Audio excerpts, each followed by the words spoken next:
1971 کی بات. تو ایک گاؤں میں ہماری جماعت تھی، تو روزہ کا مہینہ تھا، تو ہم کافی پیدل چل کے پہنچے، تھکے ہوئے تھے، جاتے ہی لیٹ گئے. کچی سی مسجد تھی، نیند آ گئی. تو تھوڑی دیر کھڑ کھڑ کی آواز آئی تو میری آنکھ کھل گئی. تو مجھ سے پہلے جو ہمارا امیر تھا اس کی آنکھ کھلی ہوئی تھی، وہ بیٹھا ہوا تھا، وہ تھا اردو سپیکنگ، اور علاقہ تھا وہ جانگلی، میری والی زبان تھی.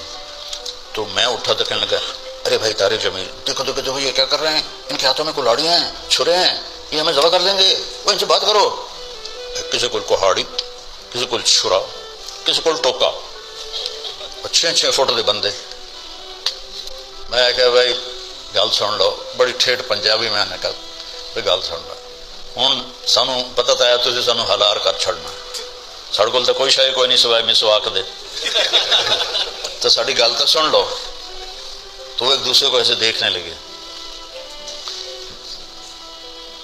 ایک بولیا ٹھیک میں آدھا سنیے تو صحیح کی آدھے.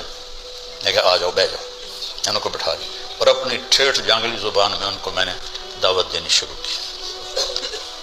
تھوڑی دیر کے بعد ایک آدمی اٹھا اور باہر کہاڑی رکھ کے واپس آ گیا، پھر دوسرا اٹھا چھرا رکھ کے واپس آ گیا، تیسرا اٹھا ٹوکا رکھ کے واپس آ گیا، چوتھا اٹھا چاقو رکھ کے واپس آ گیا. اور جب میری بات ختم ہوئی تو پانی دے پانی.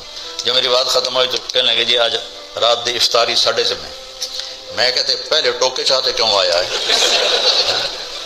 میں کہا میں تو لگتا پہ تھی ساڑیاں بوٹیاں تے افطاری کرو، تو یہ کی چکر ہے؟ کہ جی اسی تو دیہاتی جائے بندے ہیں، سانو ساڈے مولوی آخیا اے وابی آ گئے انہوں وڑ دو، اے وابی آ گئے انہوں وڑ دو.